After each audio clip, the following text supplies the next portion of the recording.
Hi everyone, happy Thursday, and sorry it's so late in the day and I'm just getting a chance to come on and record my vlog regarding our IGLive series, which I'm continuing tonight at 8:15 Eastern. I'd love for you to join me again. Tonight's 45-minute practice will be focusing on the fourth Yama, which is Brahmacharya or non-excess. Non-excess, it's been interpreted many ways: moderation, right use of energy, celibacy. So we'll talk a little bit more about this Yama, this very essential Yama. As I dug into it and learned more about it, it kind of seemed, not to play favorites, but it did seem like the Yama of all Yamas, if you will, the Yama that focuses on our connection with divine source, with Brahma, with God, spirit that is within.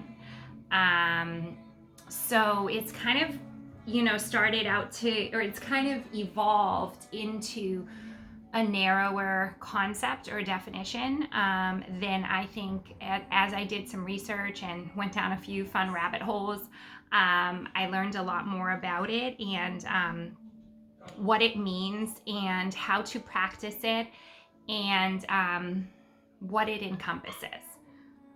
So first of all, Brahmacharya, which I was pronouncing incorrectly, Brahmacharya, which I do hear a lot of people say. It is Brahmacharya. And shout out to Yoga with Tej, who helped me out with that tidbit. And I love that now with Google, we can get correct Sanskrit pronunciations of any word that you put in. So it's always good to check and confirm that, because I had been pronouncing it wrong. So it is Brahmacharya.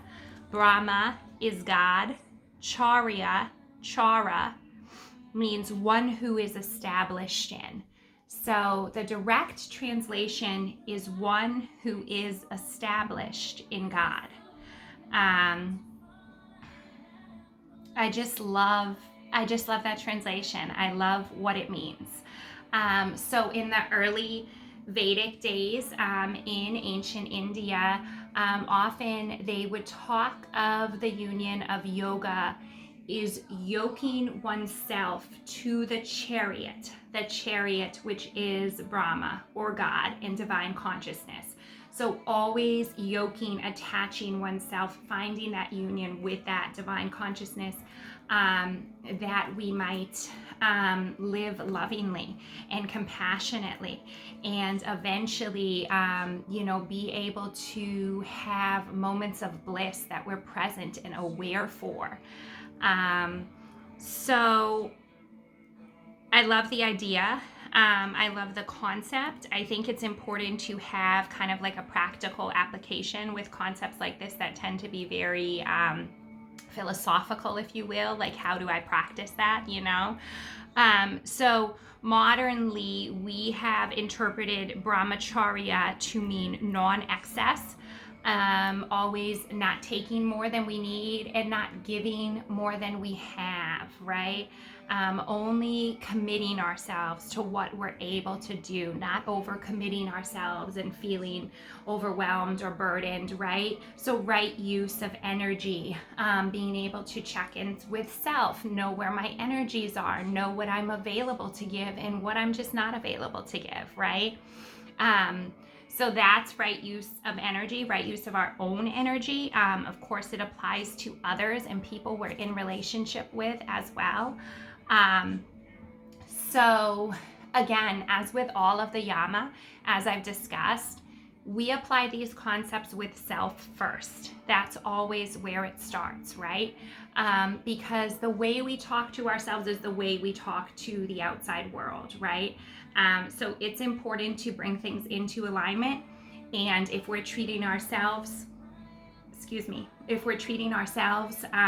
with loving compassion, with kindness, with truthfulness, with non-stealing, then we will also project that on the outside world. And that's how we can uplift collective conscious together. those are some of the more practical ways of practicing Brahmacharya.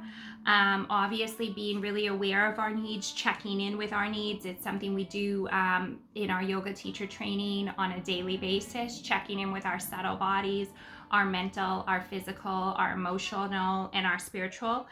And we can also, as we tune in and develop this awareness, we become more skilled at being able to separate our actual needs with stories or narratives that we may have been telling ourselves.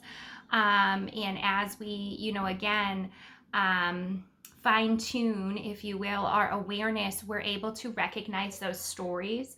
We're able to see that we might have held some false beliefs or prejudgments, and we're able to forgive ourselves compassionately for those falsely held beliefs and then let them go. So it's great when you have that awareness and you're able to see yourself in that process and you're like, oh, wait a minute. I'm able to separate these two things, and this is actually what I need. And now I can communicate that better to the people that, support me or that I'm in relationship with. When we are able to slow down and be present in each moment as it unfolds, we are honoring sacredness of all life, divine consciousness that is within, that is Brahma. So a little bit more on Brahmacharya, because I did go down a little bit of a YouTube rabbit hole, and I found a YouTuber. His name is Dada. His channel is Meditative Steps. If you want to check him out, he definitely has some great material. The 3 steps that he gave for practicing Brahmacharya, and again, it's a practice. So it can be a challenge, right? And every day we come back to it and we just do our best.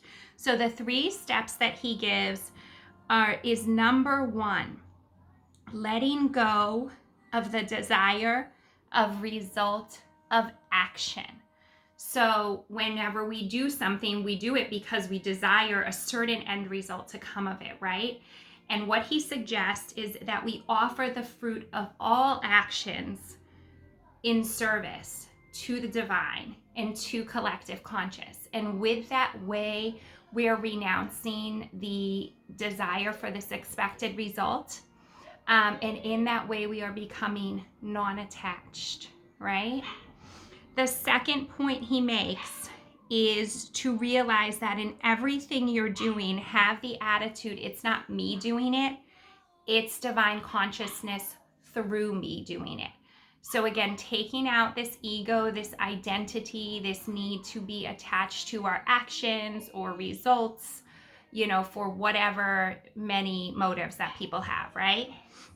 And then the third thing is see everything that you come in contact with as a reflection of divine consciousness. Wherever you are, whatever you do, see everything as a reflection of divine consciousness.